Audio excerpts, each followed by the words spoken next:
नमस्कार friend, topic है discussion के लिए हमारे पास importance of the human right, यानी कि जो हमारे पास मानव अधिकार हैं वो इतने ज़्यादा इंपॉर्टेंस क्यों है। तो यहाँ पर अगर हम पिछले 7, 8 या 9 दशक की बात करें तो वो ह्यूमन राइट्स के फील्ड में बहुत ज़्यादा उन्होंने तरक्की की है या उन्नति की है। यानी दूसरे शब्दों में हम कहें तो जो दुनिया आज आप देख रहे हैं वो दुनिया आज से 70-80 साल पहले ऐसी नहीं थी। अब यहाँ पर उदाहरण के लिए हम लेते हैं राइट टू वोट, यानी कि जो मतदान करते हैं आप अपना इलेक्शंस में।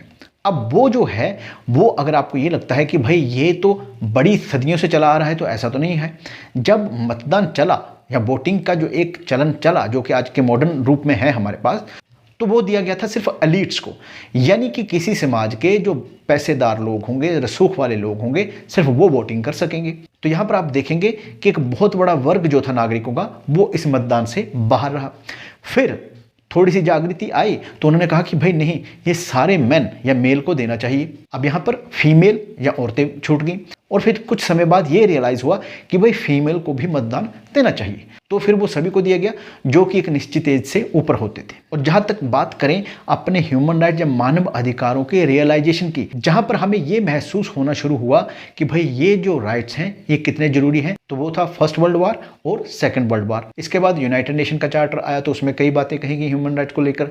फिर UDHR यानी कि universal declaration of human right जो थी उसमें बहुत ज़्यादा ह्यूमन राइट जो आपके बताए गए और उनको लेकर बहुत सी प्रोविजन को डिस्कस किया गया। फिर कई कन्वेंशन या कोवेनेंट हुई जो कि वुमेन, चिल्ड्रन या फिर रिफ्यूजी से रिलेटेड या स्टेटलेस पर्सन थे उनसे रिलेटेड, ये सब जो थी कन्वेंशन हुई जिन्होंने कि इन वीकर सेक्शन के ह्यूमन राइट या फंडामेंटल राइट जो थे उनको बचाने की कोशिश की। तो चलिए अब पॉइंट वाइज डिस्कस करते हैं कि ह्यूमन राइट जरूरी क्यों है। तो इसमें नंबर 1 पॉइंट जो है कि भाई ह्यूमन राइट जो है वो सोसाइटी की ऑल राउंड डेवलपमेंट के लिए बहुत जरूरी है। ह्यूमन राइट्स होंगे तो लोग एक दूसरे के राइट्स की रिस्पेक्ट करेंगे और जो एक तरह से एक माहौल होगा वो सभी को equality, liberty, freedom, this that वो सारी चीज़ें मिलेंगी, तो उससे क्या होगा, कन्फ्लिक्ट कम होंगे। और जब कन्फ्लिक्ट कम होंगे तो सोसाइटी जो है डेवलपमेंट करेगी। नंबर 2 पॉइंट है कि मीनिंगफुल लाइफ के लिए, ह्यूमन डिग्निटी के लिए और गवर्नमेंट का जो एक एक्सेसिव कंट्रोल हो जाता है ह्यूमन बींग्स पर, उससे बचने के लिए भी।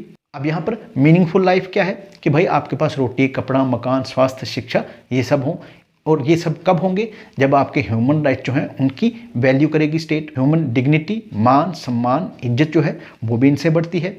अगर आपके समाज में आप सभी को इक्वली ट्रीट करते हैं तो डेफिनेटली आपके लिए रिस्पेक्ट बढ़ती है और म्यूचुअली जो लोग हैं उनकी भी एक दूसरे के प्रति रिस्पेक्ट बढ़ती है। और जहाँ तक बात करें गवर्नमेंट कंट्रोल की, तो गवर्नमेंट जो है उसको कहा गया कि भाई आप जो ह्यूमन बींग्स हैं उनके बीच लेस कंट्रोल करिए, है ना। जैसे बहुत से राइट हैं जिन पर कि आप अपना एक्सेसिव कंट्रोल जो है वो ना रखें, तो इसलिए जो लोग हैं उनको क्या होगा, वो आपके कंट्रोल से या एक्सेसिव कंट्रोल जो है उससे बचेंगे। नंबर 3 है protection of the women, children, refugee, migrant workers, disable person and indigenous person.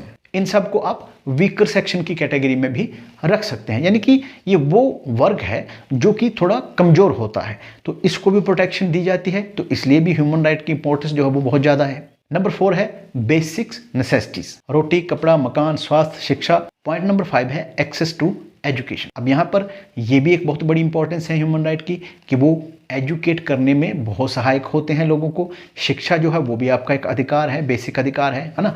और उसमें क्या होगा, उससे ही आपको बाकी राइट्स की वैल्यू जो है समझ आएगी। अगर आप अशिक्षित हैं और आपको राइट दे दिए गए हैं तो वो अपने आप में ही यूजलेस हो जाते हैं। नंबर 6 है just and favourable condition for work and just favourable remunerations. ठीक है ना, कि आप जो भी काम कर रहे हैं उसकी एक फेवरेबल कंडीशन हो। ऐसा ना हो कि आपकी जॉब जो है वो डॉक्यूमेंट में लिखा हो कि भाई आपको 50,000 रुपये पर मंथ मिलेगा, पर आपका जो एम्प्लॉयर है वो आपका शोषण कर रहा है और आपको 20,000 दे रहा है, तो वो भी एक तरह से ये ह्यूमन राइट्स कह लीजिए उसका ब्रीच है। और ऐसी एग्जाम्पल आपको देखने को भी मिल जाती हैं, ठीक है ना। और आप सबने ये देखा होगा कि ये होता भी है हमारे समाज में, और कुछ ऐसे केसेस हैं जहाँ पर जो स्टेट है वही ये सब जो हनन करती है अधिकारों का, वो भी है। अब ये तो हो गया दोस्तों importance of the human rights. पर यहाँ पर एक सोचने वाली बात है कि भाई 70-80 साल पहले जो एक मूवमेंट शुरू हुई थी आफ्टर सेकेंड वर्ल्ड वॉर, वो तो ठीक है कि उसने बहुत सा एडवांसमेंट किया और बहुत सी चीज़ें जो थी उसने उनको सेटल डाउन किया।